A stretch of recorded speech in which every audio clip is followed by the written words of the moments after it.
Hi, I'm here to tell you how to use your room reset board. It's a great tool. It's really versatile. Let's get into it. Let's talk about what you got. You're going to get the room reset board, 15 magnets, and a sheet of 40 magnet clings. All you do is you take a magnet, you peel off one of the clings, and it fits right onto the magnet. And it's reusable. You can put it on, take it off, take it on, put it off. It's great. You stick it onto your board, and then as you do each part, you slide it over and you get that nice, satisfying check mark. Those 3 labels on the top is because there's lots of different ways that you could use this board. You can use this board to do something called a room reset, which is where you look around a room, you're feeling overwhelmed. How do I clean this? You can actually break down the things that need to happen in that room and put them onto the board. And you'll notice that a lot of the items on the board are broken down into different steps. So let's say that dishes feel overwhelming. Well, you have dishes, unload dishwasher, and reload dishwasher, so you can further break down certain tasks. So let me give you some examples of what it might mean to look around a room and put together a list. Let's start with something simple, like my 5 things tidying. So the board is going to look a little something like this. And then following that board is going to look a little something like this. If you're someone that has a hard time keeping your space clean or getting your space clean after a bout of depression, anxiety, ADHD, children, I have some tips. First of all, it's very easy to get overwhelmed by a site like this, but if you will take a deep breath and remember there are only 5 things in this room. Only 5. Trash, laundry, dishes, things that have a place, and things that do not have a place. To keep from getting overwhelmed, you have to do it one at a time over the whole space. Start with trash. Boom, trash gone. Walk around the whole space, pick up all clothes and shoes. Ignore everything else. Put all your dishes in the sink. Don't do them, just put them there. Boom, no more dishes. Next, pick a corner of the room. I'm gonna do the playroom. Put everything away that has a spot. Put everything that does not have a spot over in a pile. Just like that. I'm gonna do the same thing to my island.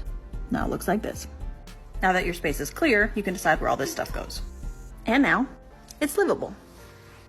Let's do some longer list examples. Let me give you an example of a big living space and of a bedroom. Okay, here's what I mean. I really can't clean a room like this unless I have a specific pattern that I go in. And I do, every single time. I put in a really great podcast and I start by picking up all of the trash. This allows me to just focus on one item and not get decision fatigue after I pick up every single thing. I'm getting entertainment into my ears and the rest is on autopilot until all of the trash is done. Then I take a few seconds to move all of the dishes over to the sink. Once all the dishes are in the sink, I take a few minutes to organize like with like. And when that's done, I can load them up into the dishwasher category by category. And all the dishes are done. Then I start clockwise and go around the kitchen counter and putting away everything where it goes. Next, we restock the things that need to be restocked, sweep the floor, and voila! I would absolutely love to. Here's a pattern that you can use for your bedroom. Get 4 containers, one for trash, one for laundry, one for dishes, and one for things that belong in a different room. Once you've thrown all the trash away, you've hit your first finish line. Now let's put all the clothes in the room into the laundry basket. Then dishes. I didn't have very many of those. And then all of the things that belong in different rooms. Move those out of your bedroom. And now put the things away that have a spot that belong in your room. I use a pattern for this too. I do toys, then books, then cushions. Once that's done, we can move on to the bed. This is where you change your sheets. And you don't have to do it all or nothing. I'm just changing my sheet today. I'm leaving on the pillowcases and the duvet cover. And I'm only making my bed because it makes me happy because I have this amazing quilt. And then I'm done. The whole thing took 15 minutes. Another way that you can use the board is for closing duties. Closing duties is a short list of tasks that I do every night to reset my kitchen so that it's functional for the morning. So I'm just going to put my closing duties thing on there, and then I'm going to make my little list. I'll show you a video of an example of how I use the closing duty list with the board. Closing duties are a list of 4 or 5 things that I do every night as a kindness to future me. They set up my space to be functional in the morning while not focusing on it being perfect. I always do my closing duties right when my kids go to bed so that I'm done around 7:30 or 8 and can enjoy the rest of my evening as an adult. For the longest time, I only had one item on my closing duties list, just unload and reload the dishwasher.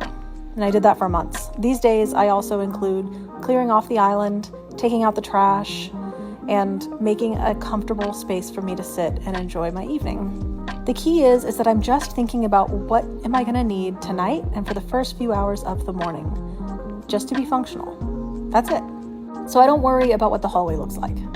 I have a kitchen that is functional in the morning with clean dishes and a clear top, an empty trash can. I ignore the toys, and I have a space for me to sit comfortably tonight. Some people prefer to do opening duties, so I have a label for that. Another way that you can do this is with a partner, where this is your side, this is their side, and you can make little to-do lists or closing duty lists for both of you. And the way that these are made are for open interpretation and guidance. So for example, you will notice and probably saw that one of these on here is called bed. Okay, I've lost it. But bed can mean wash your sheets. It could just mean make your bed. It could mean take a nap, right?